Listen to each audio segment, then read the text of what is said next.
Hi hello welcome back to my channel. ನೋಡಿ ನನ್ನ ಗಿಡಗಳಿಗೆ ಇವತ್ತು ಯಾವುದೆಲ್ಲ ಲಿಕ್ವಿಡ್ ಕೊಡ್ತೀನಿ ಅಂತ ನಿಮಗೆ ತೋರಿಸ್ತೀನಿ. ಕೆಲವರು ನನ್ನ ಗಿಡಗಳು ಹಳದಿ ಆಗುತ್ತೆ ಏನಾಗುತ್ತೆ ನೋಡಿ, ನನ್ನ ಗಿಡದಲ್ಲಿ ಯಾವುದೇ ಹಳದಿ ಎಲೆ ಆಗಲಿ ಏನೂ ಇಲ್ಲ, ಯಾವ ಥರ ಇದೆ ಅಂತ ನಾನು ಏನು ಹಾಕ್ತೀನಿ ಅಂತ ನೋಡೋಣ ಬನ್ನಿ. ಫಸ್ಟು ಬಾಳೆಹಣ್ಣು, ಮಾಗಿರೋಂಥ ಬಾಳೆಹಣ್ಣಿಗೆ ಆರ್ಗ್ಯಾನಿಕ್ ಬೆಲ್ಲದ ಪುಡಿನ, ಬೆಲ್ಲ ಇರೋರು ಹಾಕ್ಕೊಳ್ಳಿ, ಇಲ್ಲಾಂದರೆ ಮಾಮೂಲಿ ಬೆಲ್ಲನೇ ಹಾಕ್ಕೊಂಡು ನೀವು ಗ್ರೈಂಡ್ ಮಾಡ್ಕೊಳ್ಳಿ. ಅಂದರೆ ನೀರು ಹಾಕಬಾರ್ದು ಅದಕ್ಕೆ.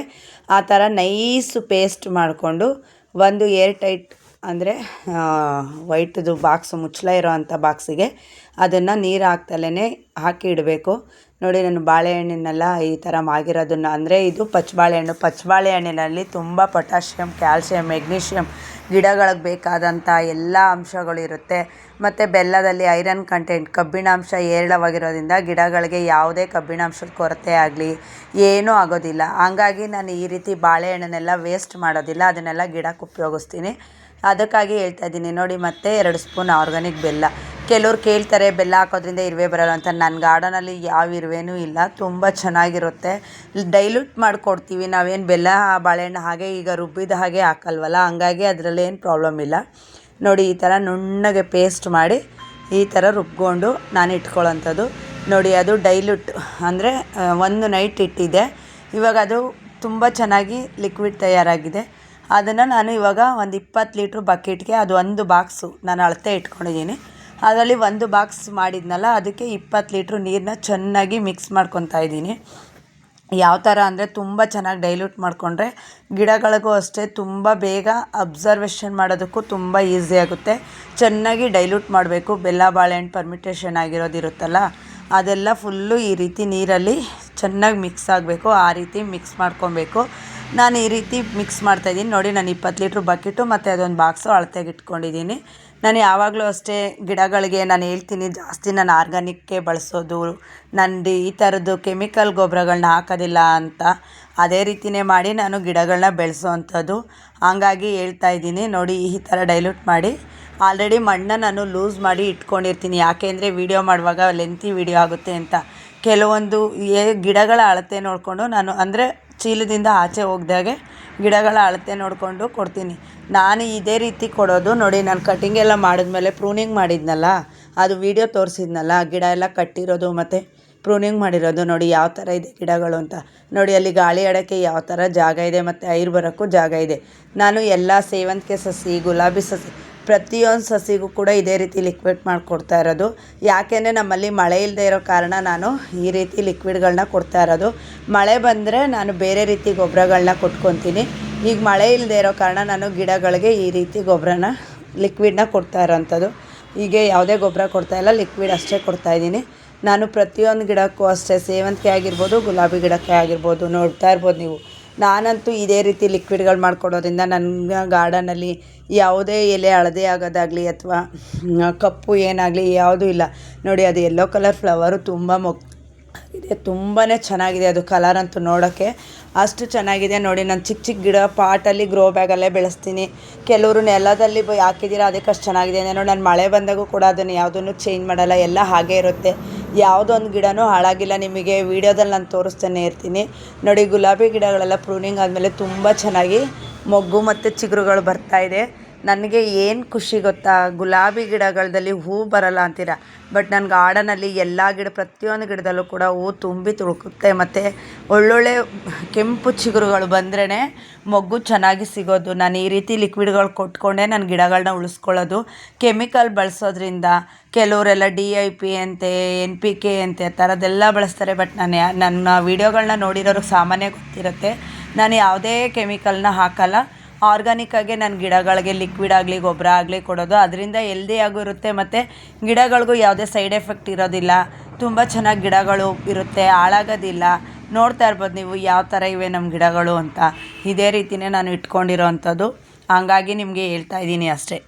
ನಾನು ನೆಲ, ಗ್ರೋ ಬ್ಯಾಗು, ಪಾಟು ಅಂತ ಏನಿಲ್ಲ, ನಾನು ಎಲ್ಲ ರೀತಿಯಲ್ಲೂ ಇದೇ ರೀತಿಯೇ ಬೆಳೆಸ್ಕೊಳ್ಳೋದು. ನೋಡ್ಬೋದು ನೀವು ನನ್ನ ನೆಲದಲ್ಲಿ ಕೂಡ ಹಾಕಿದ್ದೀನಿ. ನಾನು ತೋರಿಸ್ತಾನೆ ಇರ್ತೀನಿ ನಿಮಗೆ.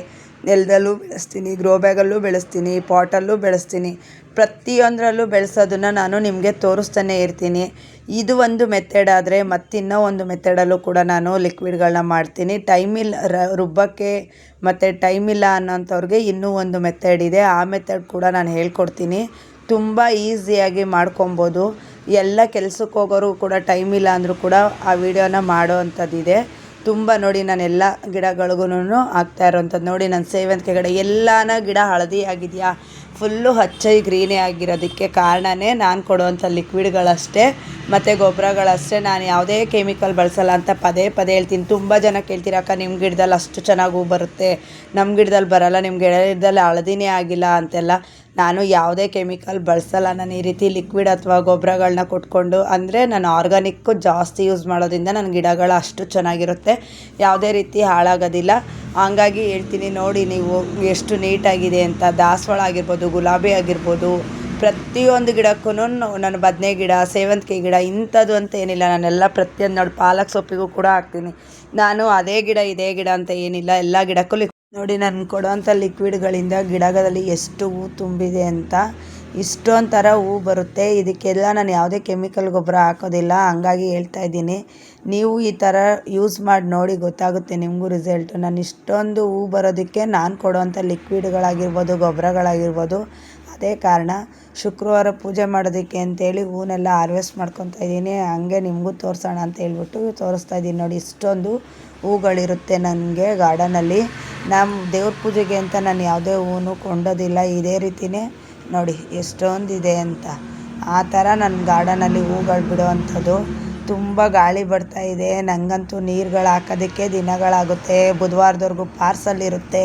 ಏನಿದ್ರು ನಾನು ಗುರುವಾರ, ಶುಕ್ರವಾರ, ಶನಿವಾರನೇ ನಾನು ವೀಡಿಯೋಗಳನ್ನ ಮಾಡ್ಕೊಬೇಕು. ಮತ್ತು ಭಾನುವಾರ ಆರ್ಡ್ರ್ ತೊಗೊಂಡಿರೋರ್ದೆಲ್ಲ ಲೀಸ್ಟ್ ಬರೆಯೋದು, ಅವ್ರಿಗೆ ಗಿಡಗಳು ಎತ್ತಿಟ್ಕೊಳ್ಳೋದು, ಸೋಮವಾರ ಪ್ಯಾಕಿಂಗ್ ಮಾಡೋದಕ್ಕೆ ಇದರಲ್ಲೇ ಟೈಮ್ ಆಗುತ್ತೆ. ಹಂಗಾಗಿ ನಾನು ಜಾಸ್ತಿ ವೀಡಿಯೋಸ್ ಹಾಕೋಕ್ಕಾಗಲ್ಲ.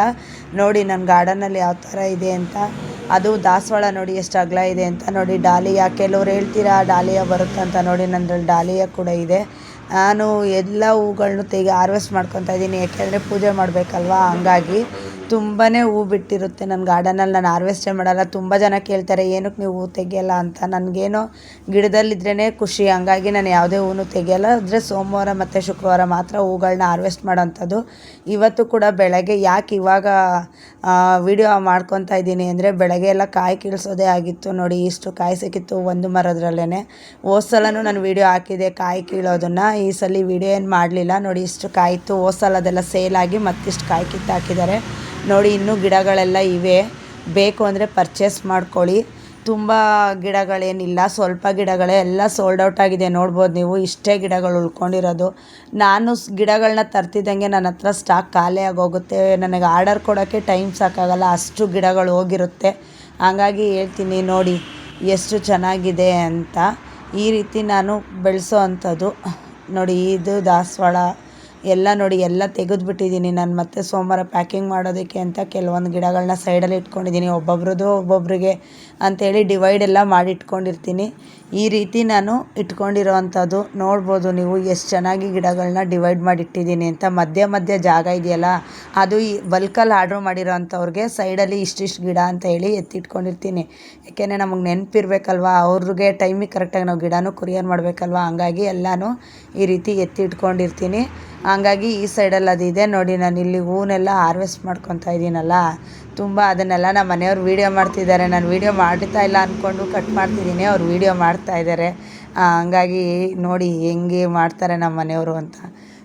ಎಲ್ಲ ಡೇರಿ ಆಗ್ಬೋದು, ಗುಲಾಬಿ ಆಗ್ಬೋದು, ಪ್ರತಿಯೊಂದನ್ನು ಹೂಗಳನ್ನ ಕಟ್ ಮಾಡ್ಕೊತಾ ಇದ್ದೀನಿ. ತುಂಬಾ ದೇವ್ರ ಪೂಜೆಗೆ ನನಗೆ ಜಾಸ್ತಿ ಹೂ ಬೇಕು. ಹಂಗಾಗಿ ಇಷ್ಟು ಗಿಡಗಳನ್ನ ಹಾಕ್ಕೊಂಡಿರೋ ಅಂಥದ್ದು. ನಾನು ಯಾವುದೇ ಹೂವು ಕೊಂಡೋದಿಲ್ಲ. ನಾನು ಮನೆಗಾಗಿ ತರಕಾರಿನೇ ಆಗಿರ್ಬೋದು, ಹೂವೇ ಆಗಿರ್ಬೋದು, ಎಲ್ಲನೂ ನಾನು ಮನೇಲೇ ಬೆಳೆಸ್ಕೊತೀನಿ. ನೋಡಿ ಇದೊಂಥರ ವೆರೈಟಿ ದಾಸವಾಳ, ತುಂಬ ಚೆನ್ನಾಗಿರುತ್ತೆ. ಅದು ಕನಕಾಂಬರ ಕಲರು. ಹಂಗಾಗಿ ಹೇಳ್ತಾ ಇದ್ದೀನಿ ಅಷ್ಟೇ. ನೋಡಿ ಒಂದು ಬುಟ್ಟಿಯಷ್ಟು ಹೂನ ನಾನು ಇವತ್ತು ಹಾರ್ವೆಸ್ಟ್ ಮಾಡ್ಕೊಂಡಿದ್ದೀನಿ. ಇದು ಮರಳೆ ಗಿಡ ನೋಡಿ. ಇದು ನಮ್ಮ ಮನೆ ಮುಂದೆ ಇದು ಅಂಗಡಿ, ಅದು ಮನೆ ಕಾರ್ ನಿಂತಿರೋ ಅಂಥದ್ದು. ಇದು ಮುಂದೆ ಇರೋ ಅಂಥದ್ದು ಅಂಗಡಿ. ನೋಡಿ ನಮ್ಮಮ್ಮ ಅದೆಲ್ಲ ಬಾಕ್ಸಲ್ಲಿರೋದನ್ನೆಲ್ಲ ಬಾಟಲ್ಸು ಅದು ಕಸ ಎಲ್ಲ ಒಂದು ಚೀಲಕ್ಕೆ ಹಾಕ್ತಾರೆ. ನಾವು ಇಲ್ಲೆಲ್ಲೂ ಎಸೆಯೋದಿಲ್ಲ ಅದೆಲ್ಲ ಪ್ಲಾಸ್ಟಿಕ್ನ. ತ್ಯಾಜ್ಯ ವಸ್ತುಗಳನ್ನ ನಮಗೆ ಕಸದವ್ರು ಬರ್ತಾರೆ BBMP ಅವರು, ಅವರಿಗೆ ನಾವು ಹಾಕೋದಕ್ಕೆ ಅಂತೇಳಿ ಎಲ್ಲ ಒಂದು ಚೀಲಕ್ಕೆ ಹಾಕಿರ್ತೀವಿ. ಮತ್ತು ಇದು ಮನೆ ಹಿಂದೆಗಡೆ ಅಂದರೆ ಅಂಗಡಿಯಿಂದ ಹಿಂದೆಗಡೆ ಇರೋ ಅಂಥದ್ದು. ನೋಡ್ತಾ ಇರ್ಬೋದು. ಇವತ್ತು ನಿಮಗೆಲ್ಲನೂ ಕ್ಲಿಯರೆನ್ಸಾಗಿ ತೋರಿಸ್ತಾ ಇದ್ದೀನಿ ನನಗೆ ಎಷ್ಟು ವರ್ಕ್ ಇರುತ್ತೆ ಅಂತ. ಆ ಮಧ್ಯದಲ್ಲಿ ಇದು ನೋಡಿ 2 ಅಂಗಡಿ ಇದೆ. ಆ ಸೈಡ್ ಬಂದು ದಿನಸಿ ಅಂಗಡಿ, ಟೀ ಅಂಗಡಿ ಮತ್ತು ಜ್ಯೂಸ್ ಅಂಗಡಿ. ನೋಡಿ ಇದೆಲ್ಲ ಕೆಲಸ ಮಾಡಬೇಕಾಗಿತ್ತು. ಎಲ್ಲ ಸ್ಟಾಪ್ ಮಾಡಿ ಇವತ್ತು ಸ್ನಾನ ಮಾಡಿ ನೆಮ್ಮದಿಯಾಗಿ ಪೂಜೆ ಮಾಡೋಣ ದೇವ್ರಿಗೆ ಅಂತ ಹೇಳ್ಬಿಟ್ಟು ಹೂವನ್ನೆಲ್ಲ ಹಾರ್ವೆಸ್ಟ್ ಮಾಡ್ಕೊತಾ ಇದ್ದೀನಿ. ಅದನ್ನೆಲ್ಲ ನಮ್ಮ ಮನೆಯವ್ರು ವೀಡಿಯೋ ಮಾಡ್ತಾಯಿದ್ದಾರೆ. ನನಗಂತೂ ತುಂಬಾ ಹೂ ಸಿಕ್ಕಿತ್ತು. ಪೂಜೆ ಮಾಡೋಕ್ಕೂ ಖುಷಿ ಇರುತ್ತೆ ಆ ಥರ ಹೂಗಳನ್ನ ಸಿಕ್ಕಿದ್ರೆ. ನಾನು ಏನು ಮಾಡ್ತೀನೋ ಇಲ್ವೋ ಭಕ್ತಿಯಿಂದ ದೇವರಿಗೆ ನನ್ನ ಕೈಲಿ ಆಗೋಷ್ಟು ಹೂನೆಲ್ಲ ತೆಗೆದು ಮುಡಿಸಿ ನಾನು ಪೂಜೆ ಮಾಡಿದ್ರೇ ನನಗೆ ಸಮಾಧಾನ. ಅದು ನನ್ನ ಅಭ್ಯಾಸ. ಆಮೇಲೆ ನಾನು ಇವತ್ತು ಇನ್ನೂ ತಿಂಡಿ ಕೂಡ ತಿಂದಿಲ್ಲ. ಯಾಕೆ ನಾನು ಪ್ರತಿ ಸೋಮವಾರ ಶುಕ್ರವಾರ ಉಪವಾಸ ಇದೆ ದೀಪ ಹಚ್ಚೋ ಅಂಥದ್ದು. ಹಾಗಾಗಿ ಇವಾಗ ಟೈಮ್ ಆಲೇ 3 ಗಂಟೆ ಆಗಿದೆ. ಆದರೂ ನಾನು ಹೂಗಳನ್ನೆಲ್ಲ ಕಿತ್ಕೊಂಡು ಬಂದು ನೋಡಿ, ಅದು ನೆನ್ನೆ ಹಾರ್ವೆಸ್ಟ್ ಮಾಡಿಲ್ವಲ್ಲ ಹೂ ಎಲ್ಲ ಇತ್ತು, ಅದೆಲ್ಲ ಕಿತ್ತಾಕಿ ಈಗ ಅರಳಿರೋವಂಥ ಹೂಗಳನ್ನೆಲ್ಲ ಕಿತ್ಕೊತಾ ಇದ್ದೀನಿ. ತುಂಬಾ ಹೂ ಬಿಡುತ್ತೆ ಅಂತ ಹೇಳಿದ್ನಲ್ಲ, ಆ ಗಿಡದಲ್ಲಂತೂ ಎಷ್ಟು ಇರುತ್ತೆ ಅಂದರೆ 10-12 ಹೂ ಇರುತ್ತೆ. ತುಂಬಾ ಚೆನ್ನಾಗಿದೆ ಅದು ಕಲರು ಕೂಡ. ಹಾಗಾಗಿ ಅದನ್ನು ನಾನು ಯಾವಾಗಲೂ ವೀಡಿಯೋದಲ್ಲಿ ಹೇಳ್ತಾನೆ ಇರ್ತೀನಿ. ತುಂಬ ಹೂ ಸಿಗುತ್ತೆ, ದೇವ್ರಿಗೆ ಮುಡ್ಸೋಕ್ಕೂ ಅಷ್ಟೇ ತುಂಬಾ ಖುಷಿಯಾಗುತ್ತೆ ನನಗೆ. ನೋಡಿ ಇದು ಗುಲಾಬಿ ಹೂ ಬಿಡೋಲ್ಲ ಅಂತೀರ ನೋಡಿ, ಎಷ್ಟೊಂದು ಗುಲಾಬಿ ಹೂ ಸಿಕ್ಕಿದೆ ಇವತ್ತು ಅಂತ. ಅದನ್ನೆಲ್ಲ ನಾನು ಹಾರ್ವೆಸ್ಟ್ ಮಾಡ್ಕೊತಾ ಇದ್ದೀನಿ. ನನಗೆ ದೇವ್ರ ಪೂಜೆಗೆ ಪ್ರತಿಯೊಂದು ಹೂವನ್ನು ಕೂಡ ಬೇಕು. ಹಂಗಾಗಿ ನಾನು ಎಲ್ಲ ಗಿಡಗಳನ್ನೂ ಹಾಕ್ಕೊಂಡಿರ್ತೀನಿ, ಎಲ್ಲ ಹೂವು ಹಾರ್ವೆಸ್ಟ್ ಮಾಡ್ತಾಯಿದ್ದೀನಿ.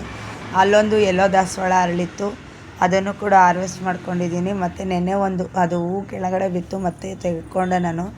ಅದು ಅರಳಿರೋ ಹೂ ತೆಗ್ದಿರಲ್ವಲ್ಲ, ಅದು ಹೂನೆಲ್ಲ ತೆಗ್ದು ನಾನು ಎಸಿತೀನಿ. ಮತ್ತು ಹಾಗಾಗಿ ನೋಡಿ ಇಲ್ಲೊಂದಿದೆ ಪಿಂಕ್ ಹಣ್ಣು, ನಾನು ಹೇಳಿದ್ನಲ್ಲ ಇದೆಲ್ಲ ಹೊಸ್ದಾಗಿ ಹಾಕಿರೋ ಅಂತ. ನೋಡಿ ಅದೊಂಥರ ಸೇವಂತಿಗೆ, ಅದು ಸಿಂಗಲ್ ಪೆಟಲ್, ಅದು ತುಂಬ ಹೂ ಬಿಡುತ್ತೆ. ಅದು ಕಲರ್ ತುಂಬ ಚೆನ್ನಾಗಿರುತ್ತೆ. ಅದರಲ್ಲಿತ್ತು, ಅದನ್ನೆಲ್ಲ ಹಾರ್ವೆಸ್ಟ್ ಮಾಡ್ಕೊತಾ ಇದ್ದೀನಿ. ಆಮೇಲೆ ಈ ಕಡೆ ದಾಸವಾಳ ಇತ್ತು, ಅದನ್ನು ಕೂಡ ಕಿತ್ಕೊಂಡಿದ್ದೀನಿ. ನೋಡಿ ನಮ್ಮ ಸೇವಂತಿಗೆ ಸಸಿಗಳು ಯಾವ ರೀತಿ ಇದೆ ಅಂತ. ಇಷ್ಟೊಂದು ಗಿಡಗಳಿವೆ ನೋಡ್ಬೋದು ನೀವು, ತುಂಬಾ ಚೆನ್ನಾಗಿದೆ. ನೋಡಿ ಈ ರೀತಿ ನಾವು ದೇವರ ಮನೆಗೆ ಹೂಗಳನ್ನ ಇಟ್ಟು ಅಲಂಕಾರ ಮಾಡಿ ಪೂಜೆ ಮಾಡೋ ಅಂಥದ್ದು. ನಾನು ಯಾವಾಗಲೂ ಪೂಜೆ ಮಾಡೋದು ಇದೇ ರೀತಿಯೇ, ಈ ರೀತಿ ಅಲಂಕಾರ ಮಾಡಿ ಪೂಜೆ ಮಾಡೋ ಅಂಥದ್ದು. ಇವತ್ತು ನಾನೇ ಪೂಜೆ ಮಾಡಿರೋದು, ಹಾಗಾಗಿ ಹೇಳ್ತಾ ಇದ್ದೀನಿ. ಈ ವಿಡಿಯೋ ಇಷ್ಟ ಆದಲ್ಲಿ ಲೈಕ್ ಮಾಡಿ, ಶೇರ್ ಮಾಡಿ, ಕಮೆಂಟ್ ಮಾಡಿ. ಹೊಸಬರಾದರೆ ಸಬ್ಸ್ಕ್ರೈಬ್ ಮಾಡ್ಕೊಂಡು ವಿಡಿಯೋ ನೋಡಿ. Thank you for watching. Next ವಿಡಿಯೋದಲ್ಲಿ ಸಿಗ್ತೀನಿ.